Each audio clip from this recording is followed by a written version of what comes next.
Le mariage de l'un des hommes les plus riches du monde, Jeff Bezos, est immédiatement devenu l'événement le plus commenté au monde. La cérémonie luxueuse à Venise a été comparée au mariage de l'année dernière de la famille Ambani.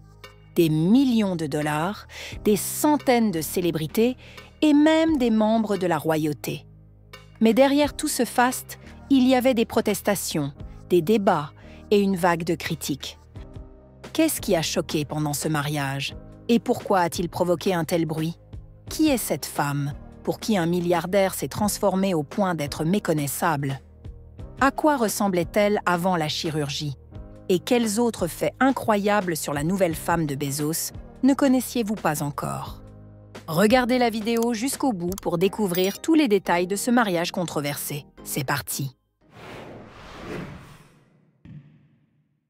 Jeff Bezos est le 4e homme le plus riche du monde avec une fortune de plus de 200 milliards de dollars.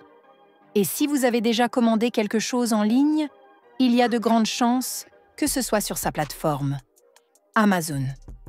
Bezos n'est pas juste un milliardaire, c'est un symbole de notre époque. Il a changé notre façon de vivre, de travailler et de dépenser. Mais peu de gens se souviennent de ses débuts. Un garçon discret, mince, un peu voûté, avec des lunettes. Il ne brillait pas dans les soirées, n'apparaissait pas dans les magazines et ne montrait pas sa richesse. À ses côtés, il y avait une femme simple et intelligente, sa première épouse, Mackenzie Scott. Elle ne l'a pas seulement soutenu moralement, elle l'a aussi aidé concrètement à lancer Amazon. Ensemble, ils sont passés du garage à l'empire. Ils ont élevé 4 enfants. Ils vivaient loin des projecteurs, sans glamour ni bruit inutile. On aurait dit un couple solide, testé par le temps.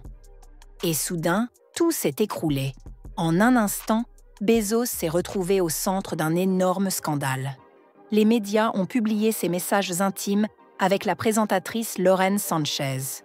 Des messages osés et des photos très personnelles ont été vendus à la presse par le propre frère de Lauren pour 200 000 $. À l'époque, Bezos et Sanchez étaient encore mariés chacun de leur côté. Le scandale a choqué l'opinion publique. Ce qui a surpris tout le monde, c'est le contraste.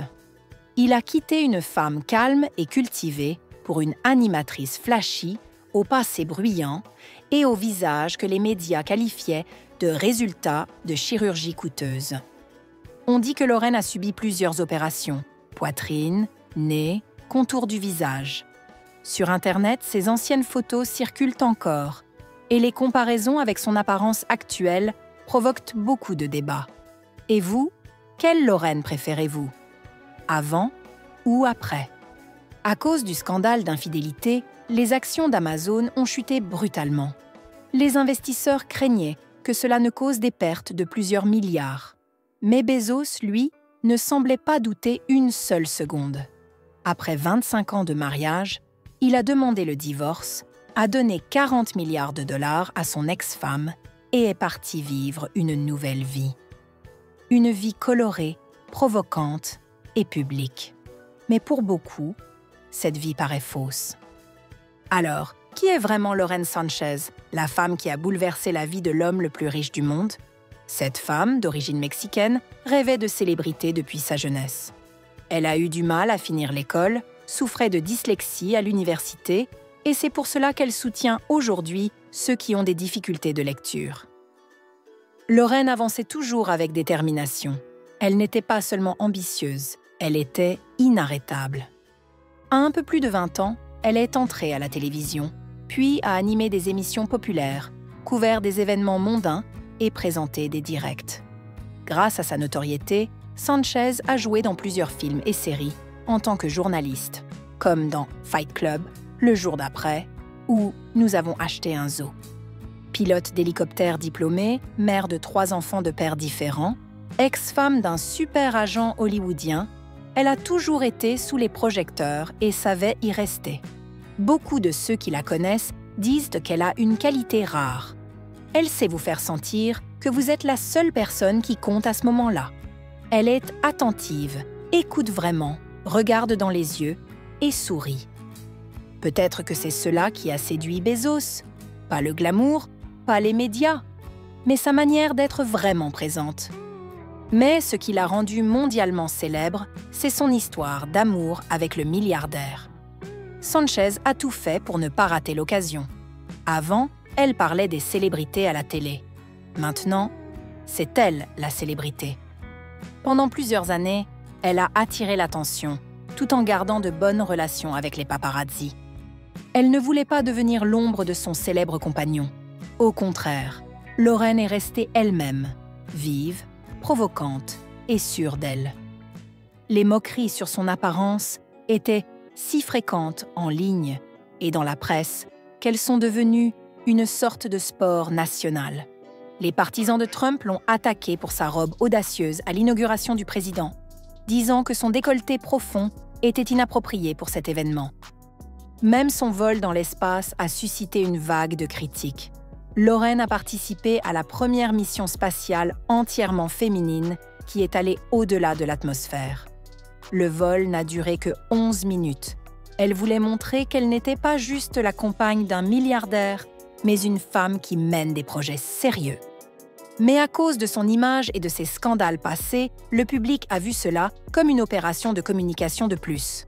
On s'est moqué d'elle sur les réseaux, on l'a appelée une féministe fausse et accusée de vouloir attirer l'attention à tout prix.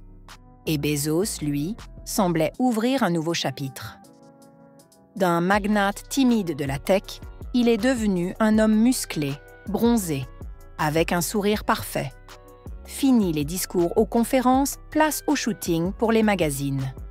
Fini les costumes stricts, place aux chemises ouvertes, chapeau de cow-boy et cocktail en main. Son corps est devenu athlétique, son visage visiblement plus jeune. On aurait dit qu'il profitait vraiment de sa nouvelle vie. Et il suivait Lauren non seulement par amour, mais aussi par style. Puis est arrivé le moment tant attendu. Bezos lui a fait sa demande à bord de son yacht de luxe, Koru, qui vaut 500 millions de dollars. Lauren a montré une bague avec un diamant énorme et la nouvelle des fiançailles a fait le tour du monde. Pendant que tout le monde suivait avec excitation les préparatifs de l'un des mariages les plus médiatisés de la décennie, la future mariée a célébré son prochain mariage en grande pompe. Elle a organisé son enterrement de vie de jeune fille en plein cœur de Paris avec ses amis stars, un restaurant historique et bien sûr, du champagne. Ce n'était pas juste un adieu à la vie de célibataire, c'était une répétition du luxe à venir. Mais alors, qu'est-ce qui n'a pas fonctionné dans ce mariage tant attendu de ces dernières années? La célébration a eu lieu à Venise, l'une des villes les plus belles et les plus romantiques du monde. Bezos a loué les meilleurs hôtels, y compris le légendaire Gritti Palace et l'hôtel de luxe Aman Venice, appartenant au milliardaire russe Vladislav Doronin. Les invités étaient transportés dans des dizaines de bateaux-taxis, tous les moyens de transport locaux étaient surchargés. Le mariage a duré plusieurs jours et chaque soirée ressemblait à la finale d'un festival de cinéma. L'attention autour du mariage était énorme. Oprah Winfrey, Ivanka Trump, Kim Kardashian, Orlando Bloom, Leonardo DiCaprio avec sa petite amie, un mannequin italien, la liste des invités faisait penser au tapis rouge des Oscars. Il y avait aussi des amis milliardaires. Bill Gates et sa femme ont été repérés par les journalistes. La famille royale de Jordanie a officiellement donné à cette célébration le statut de mariage royal. À Venise sont arrivés non seulement la reine Rania, mais aussi sa fille, la princesse Iman, avec son mari, le prince héritier Hussein et son épouse, la princesse Rajwa. Pour le dîner avant le mariage, Rania portait une robe élégante de couleur rose poudrée, signée Fendi, et Rajwa est apparue dans une robe dorée, moulante, montrant sa silhouette parfaite qu'elle a rapidement retrouvée après la naissance de sa fille. La présence de presque toute la famille jordanienne a non seulement donné plus de prestige à l'événement, mais a aussi définitivement inscrit ce mariage dans l'histoire comme le mariage du siècle. Ce n'était plus simplement une fête, mais un événement à l'échelle du protocole international. Mais en même temps, des protestations ont commencé. Elles ont commencé bien avant la fête. Les habitants étaient indignés que les milliardaires utilisent la ville comme un décor, sans penser aux résidents ni à l'écologie. Des activistes locaux ont même menacé de bloquer les canaux avec des crocodiles gonflables. Les organisateurs du mariage ont tenté d'apaiser le conflit. Bezos a fait un don de 2 millions de dollars pour la préservation de la lagune de Venise et a offert aux invités des coffrets cadeaux valant des dizaines de milliers de dollars. Ces coffrets contenaient des souvenirs et des confiseries artisanales locales. En plus, des centaines d'habitants locaux ont travaillé à la cérémonie. Serveurs, guides, techniciens. Le couple a été félicité pour avoir refusé de recevoir des cadeaux. Ils ont demandé aux invités de faire plutôt un don à l'UNESCO local pour soutenir le patrimoine historique de Venise. Mais cela n'a pas arrêté les critiques. Même les invitations au mariage ont été moquées sur les réseaux sociaux. Elles ont été jugées de mauvais goût, et certains ont dit que l'on pouvait attendre quelque chose de plus élégant de l'un des hommes les plus riches du monde. Et pendant que Lauren Sanchez posait dans une robe de créateur et que Jeff Bezos rayonnait sous l'attention de la presse, des manifestants se rassemblaient dans les rues de Venise. Les gens brandissaient des pancartes, scandaient des slogans et protestaient contre le fait que la ville soit devenue un décor pour une richesse mise en scène. La cérémonie la plus importante a eu lieu sur la minuscule île de San Giorgio Maggiore. Lauren et Jeff ont échangé leurs vœux sous une sérénade de Matteo Bocelli, le fils du grand Andrea Bocelli. L'ambiance était féerique, mais, selon des rumeurs, le couple s'était déjà marié 1 mois auparavant aux États-Unis, lors d'une cérémonie privée sans presse. Et cette fête était plutôt destinée au public qu'à la loi. En plus, comme on le sait, les amoureux n'ont pas seulement officialisé leur union, mais ils ont aussi signé un contrat de mariage pour protéger la fortune de plusieurs milliards du fondateur d'Amazon. Lors de la cérémonie, Lauren est apparue dans une robe en dentelle de Dolce & Gabbana, avec des manches longues, un col haut et des boutons du cou jusqu'au sol, et une jupe formant une silhouette de sirène. Cette robe a été inspirée par le look de Sophia Loren dans le film La péniche de l'amour, sorti en 1958. Sanchez a avoué qu'au départ, elle voulait une robe moderne et sexy, mais qu'elle a ensuite compris qu'elle avait changé. « Je suis une personne complètement différente de ce que j'étais il y a 5 ans », a-t-elle déclaré. Et beaucoup ont été vraiment surpris par son style très couvert. Après la cérémonie, Lauren a changé 2 fois de tenue. Pour le dîner de mariage, une robe corset inspirée de Rita Hayworth dans le film Gilda. Et pour la fête, une robe de cocktail signée Oscar de la Renta, ornée de 600 yards de chaîne cousue à la main et de 175 000 cristaux. Selon les rumeurs, Sanchez avait préparé 27 tenues de Dolce & Gabbana, une pour chaque occasion, des dîners aux séances photos. Personne n'a vraiment compris quand et où elle a pu toutes les porter. Selon les estimations, le mariage entier aurait coûté environ 100 millions de dollars. Mais comparé à la fortune de Bezos de 200 milliards, cette somme reste minime pour son budget. Le mariage de Jeff Bezos et Lauren Sanchez continuera à faire parler dans le monde entier.